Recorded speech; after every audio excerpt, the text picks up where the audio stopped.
It's time for the 8:30 High Beam, and our guest this morning is Belle Everett, who's the City Service Director in Uhrichsville. Hi, Belle. Thanks for being here. How are you doing? I'm doing great. Thank you for having us. Good. Absolutely. And we wish Mayor Haney the best in his current illness. Too bad. Yes, he's been under the weather. Speaking of which, if anyone is under the weather, the city, we do have COVID test kits and 1 box, 4 kits per box, and all they have to do is stop by the city building, the mayor's office, and we'll give them to family members so they can test before they have that big gathering. Pop in and ask for one. That's it. Yes. Oh, that's very good. Yeah, like you said, the big one. Yes. Christmas. Yes, that is. It certainly is, and we're coming up on that season. But we're kind of looking ahead today, as you have to do when you're a service director or anybody who's planning and doing things with any entity like this. If you're not planning ahead, you're falling behind. So you've got, and this area is fortunate to have this program introduced by the governor, the Appalachian Community Grant. Did I say that right? You did. And so he threw a lot of money out there available, and now we just have to figure out the best way to use that. So what are some of the ideas?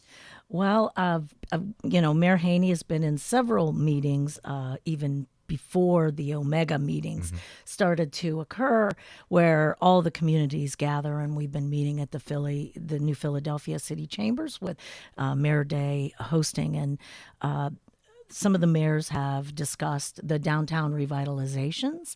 So that is a project excuse me, that is on the table that they would like to discuss. The health department's been there, the county health department, Adams Board. They're talking about telehealth.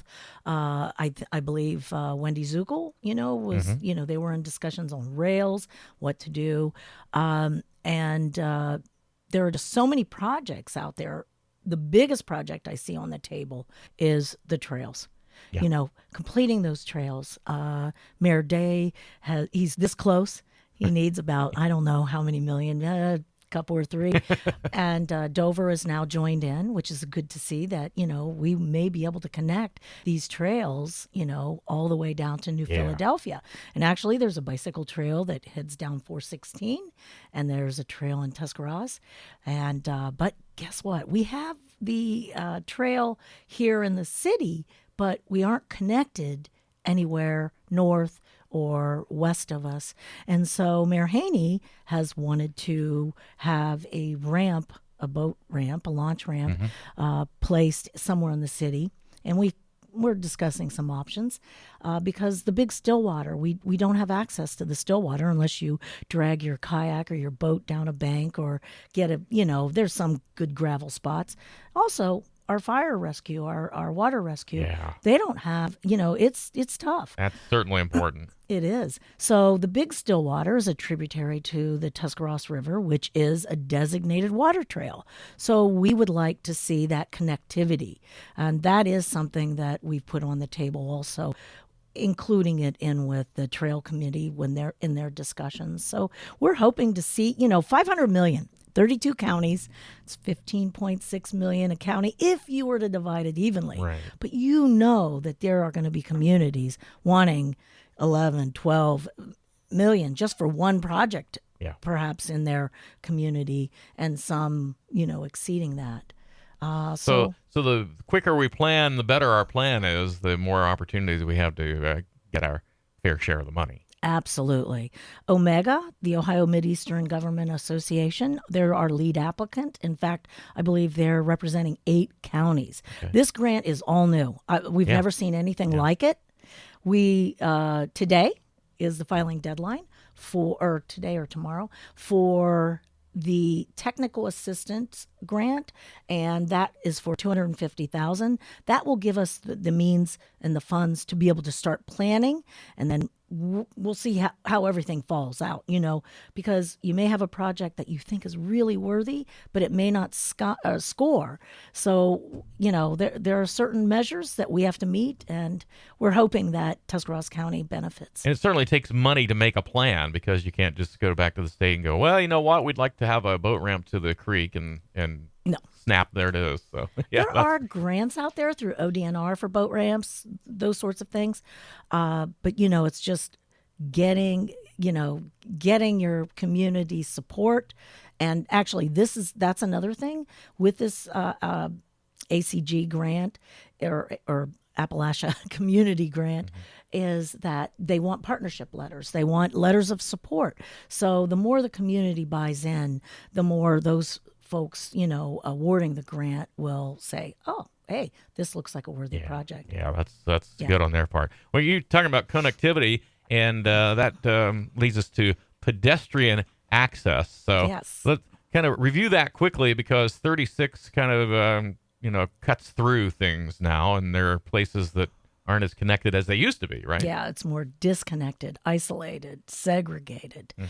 The Roanoke area, the north side, the north end of Uhrichsville is isolated from the downtown. And those folks, I'm sure you've driven through 250 because it all happened with State Route 250 because we're located on the old route, which went straight into the city. Yeah. People could walk.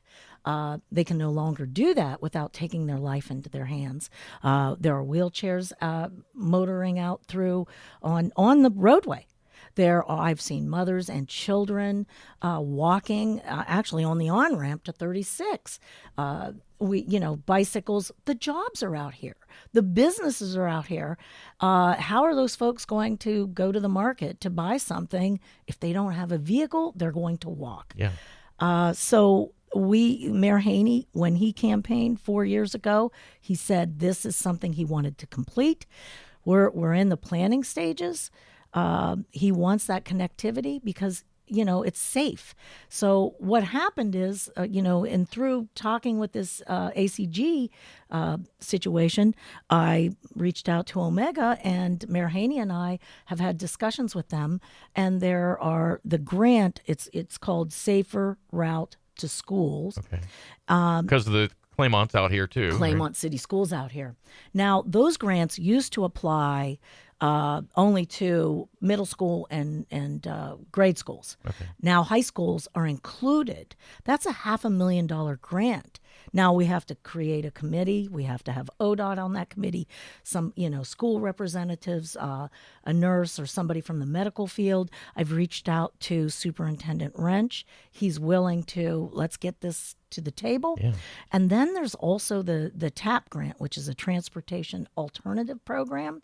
And that's where you could leverage two grant funds or grant funding, and possibly others to build the infrastructure, ADA accessible, and let people get to school, walk to Dover Philly Credit Union, walk to McDonald's. I mean, you take your life in your hands. I don't think I would want to cross 250.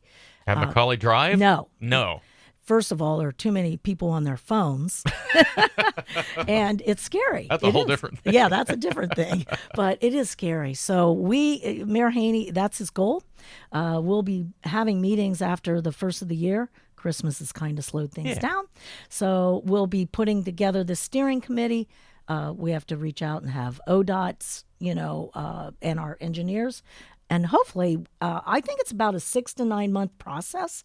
So hopefully by summer or, fall, we'll have a plan in hand to present. So I'm excited. Yeah, that sounds fantastic. Yeah. That's on top of everything else that you and council and the mayor have to do too, right? Yes. We just had a bid opening for North Wardell for that box culvert. And we will be awarding bids probably in the next week and a half or so. Right. And that project came in. I don't really want to discuss all the numbers yet because I haven't really put that out to council yet. But that project came in well under its expected estimate. So the city will not have to leverage, a match as much as we had originally thought. We thought it was going to be $130,000 because OPWC required 20% instead of 10%. So we put up 10% up front, and then we OPWC, which is Ohio Public Works Commission, let us offered us a 30-year interest-free loan for the other $65,000, which is, I'm not saying it's free money, but that's a pretty good deal where you can budget and plan to pay that off in 2 or 3 or 5 years. So, but we won't be needing all that money. Yeah. From the looks of the numbers, so That's I'm always excited. good. Yeah, Yes. that leaves money for something else, and that's yes. what we like to hear. Yes, and Trenton Avenue, we will bid Trenton Avenue Storm Project. That'll be bid in the spring, and it should be underway by summer. And that'll be all new storms, curbs, and asphalt from the Trenton Avenue Bridge to the corner at Save-A-Lot. Now, That's about a half mile or so, I would say close. Yeah. We did, ODOT is required to put that out for public comment. I shared it on the Facebook, and we had some comments. And there was a lot of negativity toward RJ Corman because, they've cut the rail there from, it's Holiday Crossing, Avenue, Trenton Avenue, and West First there at, that track. They're cut on both sides. Yeah. But they aren't maintaining those tracks, and they're horrible. Yeah. And people are leaving the roadside to avoid the holes. So we did hear an outcry from the public, and Mayor Haney has been speaking to RJ Corman, and I believe our next step is we're just going to have to go to the state if we don't get some assistance, because it's really difficult on your vehicles, and it's really not right. They're not using it. I have a cracked rim right now from something like that. So it can work badly. So yes. Well, it's good to know. So so many things are going on, so many improvements. Thanks for being here, and if you would wish everybody in the administration a happy holidays from us here at the Tusk. I will. I hope they're listening. I hope so too. Hey, thank you, Belle. Thanks a lot. We'll talk to you again soon. Okay. Thanks, Belle Everett, who's the city service director in Uhrichsville, our guest this morning on the 8:30 High Beam here on the BT Morning Show.